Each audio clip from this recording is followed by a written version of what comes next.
नमस्कार, मेरा नाम खुशबू वाशनी है। मेरी सहपाठी कीर्ति क्लास 12 से और कनिष्का क्लास 12 से है। हमारे ग्रुप का नाम SST गर्ल्स है, जिसमें हम विकसित भारत के बिल्डथॉन 2025 के अंतर्गत समस्याओं के समाधान पर विचार करेंगे।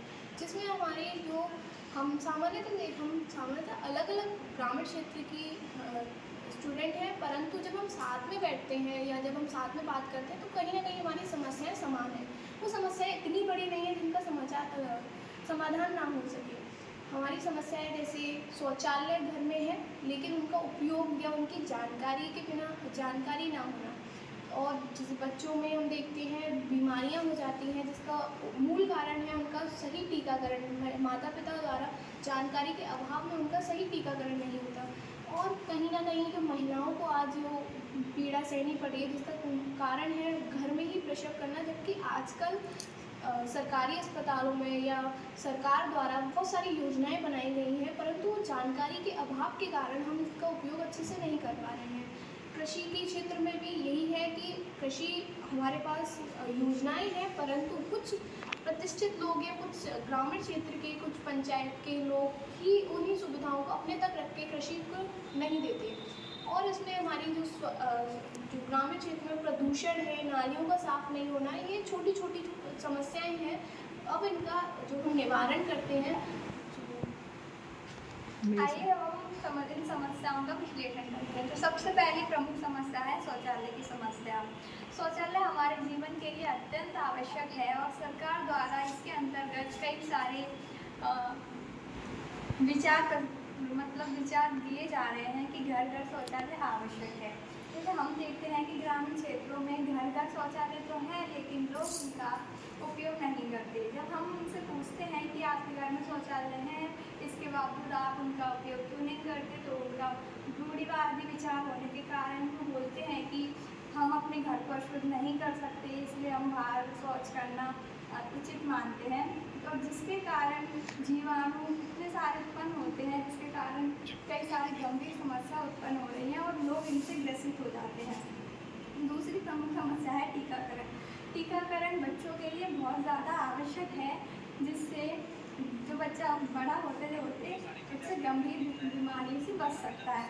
तो जब हम उनसे पूछते हैं कि आपने ग्रामीण महिलाओं से कि आप अपने बच्चे का टीकाकरण करवाती हैं या नहीं, तो उनका वो समय का अभाव देते हुए इन बातों को टाल देती हैं या फिर बोलती हैं कि जब आंगनवाड़ी आशा घर घर आकर हमें टीकाकरण लगाती है, पोलियो की ड्रॉप देती है, तो हमें फिर दूसरे टीकाकरण की कोई ज़रूरत नहीं है, या फिर कई सारे लोग टीकाकरण आधा अधूरा छोड़ देते हैं। तो ऐसी बहुत सारी समस्या हैं। और एक और समस्या है प्रसव की समस्या। प्रसव ग्रामीण क्षेत्रों में जो महिलाएं हैं अपने परिवार के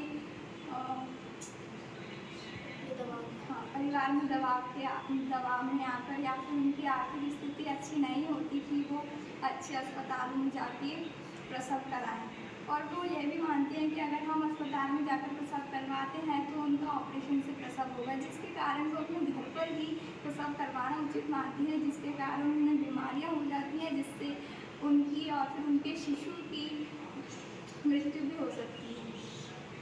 आइए अब हम इनके समाधान देखते हैं। जैसे कि हम तीनों जो दोस्त हैं वो हम अलग अलग गांव से बिलोंग करते हैं, पर हम जब भी साथ में बैठते हैं तो हम इसके अवेयरनेस को लेके कई बातें सोचते हैं कि जैसे कि हम अपनी ऑन क्लास की जो लड़कियां हैं उनको इस बारे में समझाते हैं कि वो अपने घर जाएं और इस चीज़ को लेके अपने गाँव में अवेयर करें कि घर में प्रसव ना हो। शौचालय है तो उसमें शौचालय में ही हो, और यदि जो टीकाकरण है वो बच्चे को नियमित रूप से कराया जाए, क्योंकि इसका अवेयरनेस आजकल ग्रामीण क्षेत्रों में बिल्कुल नहीं है। इसको हम देखते हैं कि एक महिला है वो दबाव में आकर जो घर में प्रसव कराती है तो वो कितनी पीड़ित होती है उससे। कभी कभार इतनी तबीयत खराब हो जाती है कि एक माँ और उसके शिशु दोनों की मृत्यु हो जाती है प्रसव के कारण।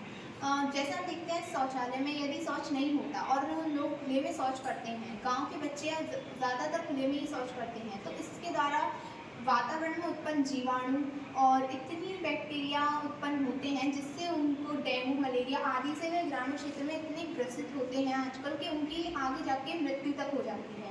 इसको लेके उसको अवेयर करें कि ये सब सब करना ज़रूरी नहीं है कि हम घर में ही शौचालय में शौच कर सकते हैं, परंतु बाहर नहीं कर सकते। और हम देखते हैं टीकाकरण, बच्चों को नियमित रूप से टीकाकरण नहीं दिया जाता, कि इसको लेके हम उन्हें अवेयर करें कि बच्चों को टीकाकरण देना बहुत ही ज़्यादा आवश्यक है, क्योंकि जैसे जैसे बच्चा बड़ा होता है टीकाकरण उसके लिए उतना ही ज़रूरी होता है जितना उसके लिए खाना पीना है।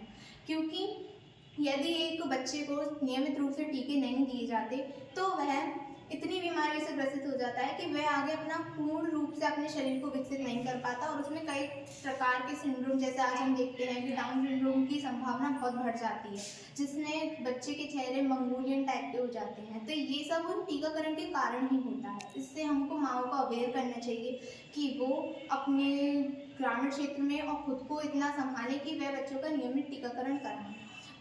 तो हम आगे अपनी इस कार्यक्रम को जारी रखते रहेंगे कि इस बच्चे और माँ और जितने भी बुजुर्ग हैं वो इन सब चीज़ों को लेकर अवेयर हों, और सारी जो समस्याएं हैं उनको समाधान ढूंढें, और छोटी छोटी ये जो समस्याएं हैं उनका कोई बहुत बड़ा समाधान नहीं है, और छोटी छोटी सोच को बदलते ही हम इन सब चीज़ों की समस्याओं का समाधान निकाल सकते हैं।